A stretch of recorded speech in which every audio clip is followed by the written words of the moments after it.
Morning students, कैसे हैं आप सब। उम्मीद करती हूँ आप लोग अच्छे होंगे। आज आपकी वर्कशीट नंबर 24 आई। इसे अच्छे से लेबल कीजिए, डेट डाल दीजिए, क्लास, सब्जेक्ट, अपना नाम, अपने टीचर का नाम लिख लीजिए। आज हम लोग कबीर की साखियाँ पढ़ेंगे। तो देखिए यहाँ लिखा हुआ है, प्यारे बच्चों, आपकी पाठ्य पुस्तक वसंत के पाठों पर आधारित इन काय पत्रिकाओं के माध्यम से आपने विभिन्न पाठों को जाना। आपसे विभिन्न पाठों पर चर्चा की जा रही है ना। अलग अलग पाठ आपको पढ़ाए जा रहे हैं, कुछ ग्रामर भी आपको पढ़ाई जा रही है। आइए इसी क्रम में आज हम लोग कबीर दास जी की रचित क्या है पाठ्यक्रम की शीर्षक जो है, क्या नाम है उसका, साखियाँ, उन पर चर्चा करते हैं। तो चलिए पढ़ते हैं। तो यहाँ देखिए, ये आपको साखियों का एक पैराग्राफ दिया गया है, एक बंद दिया गया है जिसे लिखा है, माला तो कर मैं फिरे जी फेरे मुख मही, मनुआ तो दोहू दिसी फिरे, यही तो सुरिमन नहीं। कबीर घास न निंदाए जो पाऊ तली होर, उड़ी पेड़ जब, तो कहते हैं उड़ी पेड़ जब आँख में खीर धुली होए, जग में बोरी कोई नहीं जो मन शीतल होए, या आपा को डरी दे दया करे सब कोई। तो यहाँ देखिए, यहाँ लिखा है, कर का मतलब होता है हाथ, मनुआ माने होता है निंदा माने होता है निंदा करना या फिर रौंदना। इसके बाद लिखा है दुल्हई यानी कि दुख, बैरी यानी विरोध, और आपा माने अलंकार, ठीक है, गुस्सा। अब देखिए यहाँ आपको बताया गया है, कबीर दास अपनी इन साखियों के माध्यम से कह रहे हैं कि प्रत्येक वस्तु की अपनी एक सीमा होती है। माला हाथ में और जीवा मुख में विचरण करती है, किंतु मन की कोई सीमा नहीं है।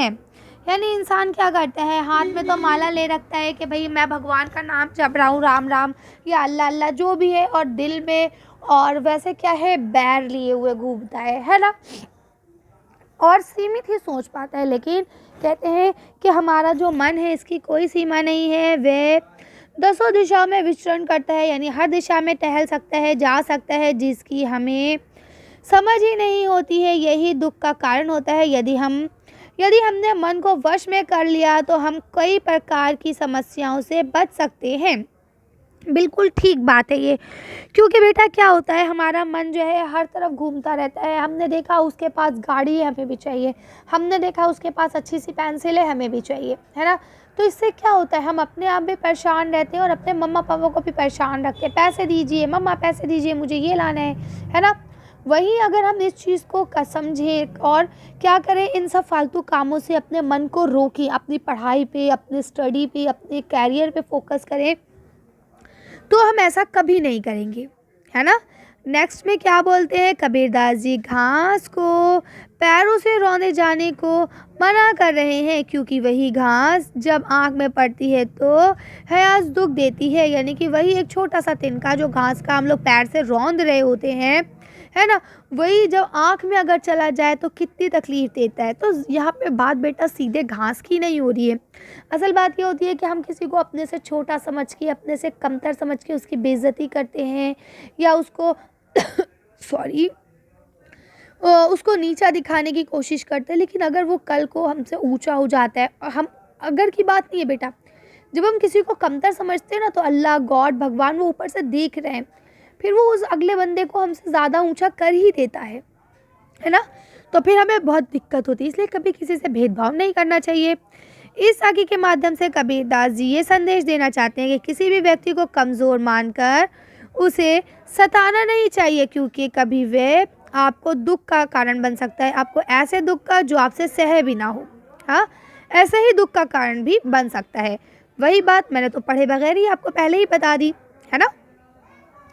आगे लिखा है, यदि हमारा मन शीतल अर्थात हमारी समझ सही हो तो संसार में हमारा कोई भी अहित करने वाला नहीं हो सकता है। लेकिन अगर हमने अपना अहंकार और घमंड त्याग दिया तो सभी हमारे साथ मित्र व्यवहार करते हैं। यानी कि अगर हम अपने आप में घमंड में रहते हैं, अपने आप का बड़ापन दिखाते हैं कि हम भाई बहुत बड़े हैं, हम बहुत रिच पर्सन हैं, हमारे जैसा कोई नहीं है, अगर हम ये थिंकिंग रखते हैं तो क्या होता है, हमसे कोई दोस्ती नहीं करेगा। भाई कोई हमारी गुलामी क्यों सुनेगा, बताएं भला आप, है ना। सब दोस्ती चाहते हैं, कोई गुलामी नहीं चाहता है ना। तो लेकिन अगर वहीं आप अपना घमंड किनारे कर देंगे तो आपके सब दोस्त बन सकते हैं। तो उम्मीद करती हूँ समझ में आ गया होगा। अब देखिए यहाँ लिखा है, आशा है कि इन पंक्तियों के भाव अर्थ को समझ लिया गया होगा।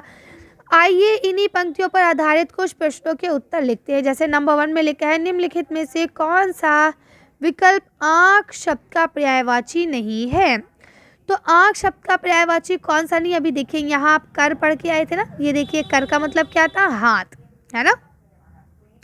तो देखिए नैन माने हो गया आँख, चुरू माने भी आँख हो गया, तो क्या हो जाएगा कर, क्योंकि कर माने क्या था, हाथ था, और नयन माने भी आँख है। तो यहाँ उन्होंने क्या बोला, पर्यायवाची शब्द नहीं है।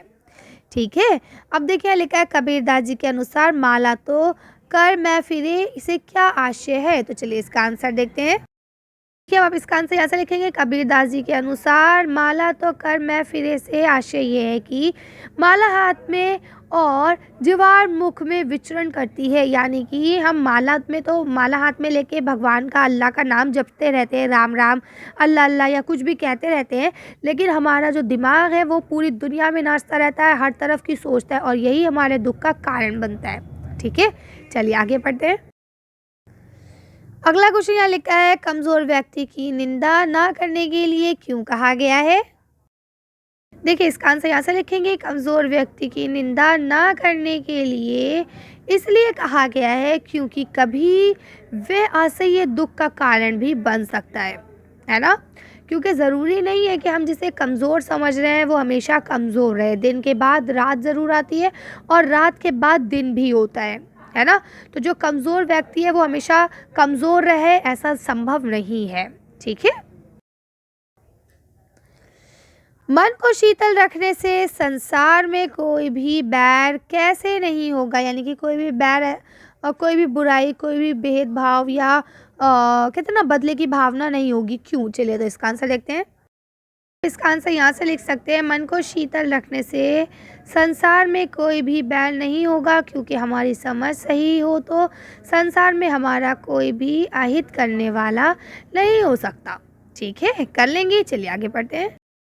यहाँ आपको ये गतिविधि दी गई है, उपयुक्त साखियों में से आपको कौन सी बात सबसे ज़्यादा अच्छी लगी और क्यों, अनुच्छेद के रूप में विचार करके लिखिए। तो बेटा मैं पहले तो मैं आपको ये सारे आंसर दिखाया करती थी, है ना, लेकिन आज मैं आपको ये वाला आंसर नहीं दिखाऊंगी, क्योंकि बच्चे जो है मेरे ही आंसर लिख लेते हैं, है ना।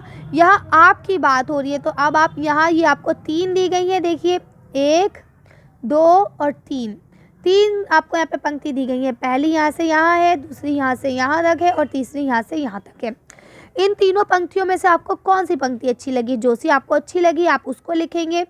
और अगर पहली अच्छी लगी तो यहाँ उसका अर्थ लिखेंगे, दूसरी अच्छी लगी तो उसका अर्थ लिखेंगे, अगर तीसरी अच्छी लगी तो उसका अर्थ लिखेंगे। ठीक है, और लिख के अपने काम को फिनिश कर देंगे। बस आपको यही तो लिखना है कि कौन सी पंक्ति सबसे ज़्यादा आपको अच्छी लगी है, ठीक, और क्यों अच्छी लगी है, तो आप कारण बता के आंसर अपना फिनिश करेंगे। ओके, तो मैं ये आंसर आपको नहीं बताऊंगी, क्योंकि मैं बताती हूँ तो आप लोग ये खूब वही लिख लेते हैं एज इट इज़। देखिए ये आंसर बताना फिर भी दुरुस्त है, क्योंकि ये आंसर सेम है, लेकिन जहाँ आपसे पूछा जा रहा है तो वहाँ आपको खुद देना चाहिए। अब आप लोग 8th क्लास में हैं, अगर सारे आंसर मैं बता दूंगी तो आपके अंदर लिखने की ताकत नहीं बचेगी, है ना।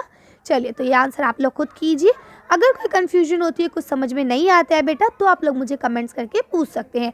फिलहाल आज की वीडियो को हम यही खत्म करते हैं। आज की वर्कशीट में बस इतना ही। अगर आपको हमारी वीडियो पसंद आई हो तो प्लीज़ इसे लाइक और शेयर करें। अगर अभी तक आपने हमारे चैनल को सब्सक्राइब नहीं किया तो प्लीज़ मेरे चैनल को सब्सक्राइब करें। Thank you for watching.